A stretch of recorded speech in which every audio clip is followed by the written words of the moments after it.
So I was 26 at the time, and also I'm a lady. I needed gas, and it was around 11 p.m. on a Saturday.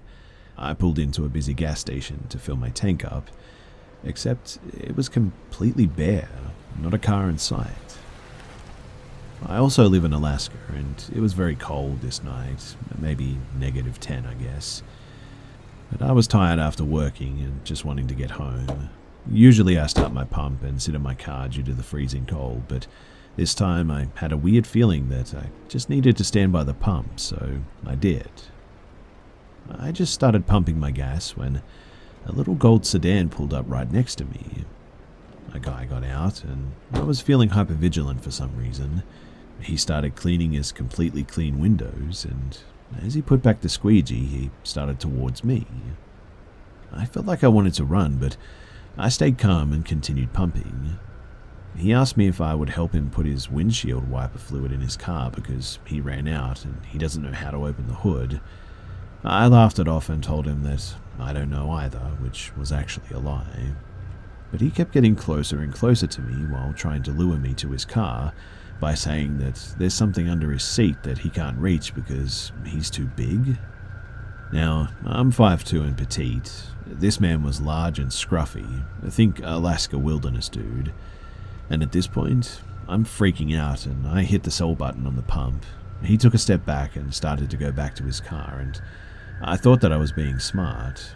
My gas is almost done. I looked into his car when I noticed that the insides of the doors, they had no handles except for the driver door, and that really freaked me out.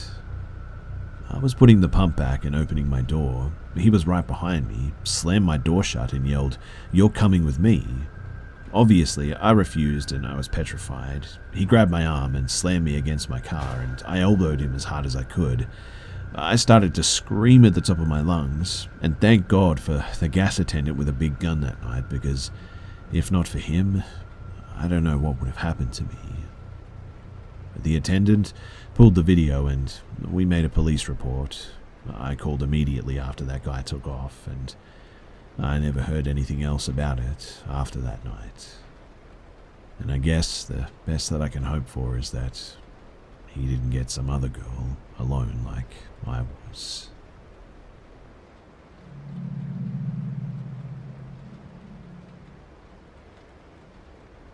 So my girlfriend has a younger sister who unfortunately has cerebral palsy and autism too. And although she's very smart, she can't really support herself fully and will probably need help and guidance for the rest of her life, which is perfectly fine. She's basically our adopted daughter. My girlfriend taught her sister how to walk and talk and basically everything that she knows. But one day, my girlfriend told me how there were 3 instances in her life where her sister basically sort of broke character and told her how she was stuck and couldn't get out, and that she was trapped and needed help desperately. Her sister talks in a very sort of specific kiddish and cutesy way. She's very innocent and to this day, at 19 years old, talks to her stuffed animals like as if they're real.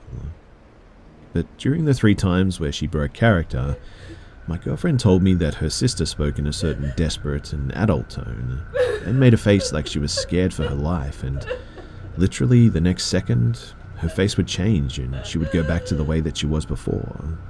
And my girlfriend told me that it would be like her sister didn't remember what had just happened moments ago. To this day, it scares her and makes her wonder what if her sister is trapped in a childlike state and sometimes has moments of like clarity or something. I'm not sure, but when she told me, I could tell that it was serious, and she's never brought it up ever since because of how much it creeps her out. Sometimes I get worried that one day she might break character with me and only I'll be around and I won't know what to do. She's very sweet and we love her just the way that she is, but it really creeps me out to think that, what if her mind was being held hostage by another? G'day mates, it's B-Buster here, and I would like to give Chime a big shout out for sponsoring this episode. So, have you ever received an overdraft fee unexpectedly? I know I have, and it really felt like I was being taken advantage of. I hate how this happens when you least expect it too. Like when you're just withdrawing some cash that you expect to be in your account because you should be paid your week's wage by that point. Only to find out that you haven't been paid yet, and so you've overdrawn. I've been there, and it really felt like I was scammed out of my hard-earned dollars. Well, kick off 2022 with a better checking account, with no monthly fees. Chime, an award-winning app and debit card, has no overdraft fees, foreign transaction fees, monthly fees, or even service fees. With over 60,000 fee-free in-network ATMs at many locations like most Walgreens, 7-Eleven, CVS, you can access your money when you need it, where you need it. You can also send money to anyone, even if they aren't on Chime. Fee-free for you and no cash-out fees for them. Make your first good decision of the new year and join over 10 million people using Chime. Sign up takes only 2 minutes and doesn't affect your credit score. Get started at chime.com/be scared. That's chime.com/be scared. And in the spirit of transparency, just know that banking services are provided by and debit cards are issued by the Bancorp Bank or Stride Bank, NA, members FDIC. Get fee-free transactions at any MoneyPass ATM in a 7-Eleven location and at any Allpoint or Visa Plus Alliance ATM. Otherwise, out-of-network ATM withdrawal fees may apply. Also, sometimes pay anyone instant transfers can be delayed, and the recipient must use a valid debit card or be a Chime member to claim funds. For as long as I've known my wife, she's mentioned growing up in a haunted house. I always assumed that she was just joking because she always brought it up in a quite light-hearted way, I guess, and never went into much detail. It was a big old house, and I figured that she was just talking about weird old house noises. The house belonged to a great aunt who raised my wife for most of her childhood. Her great aunt recently passed away, and her great aunt's daughter, who my wife calls her aunt, though technically she's a second cousin or something, I'll be referring to her as her aunt though, now owns this house. After my wife's great aunt passed though, we went to stay in the house for 4 nights to attend the funeral and spend time with my wife's family, as we live in another state. When we got there, my wife and her aunt were chatting and mentioned that they thought that my wife's great aunt might join the ghosts already haunting this house. And to be honest, I still hadn't considered that they might actually be serious.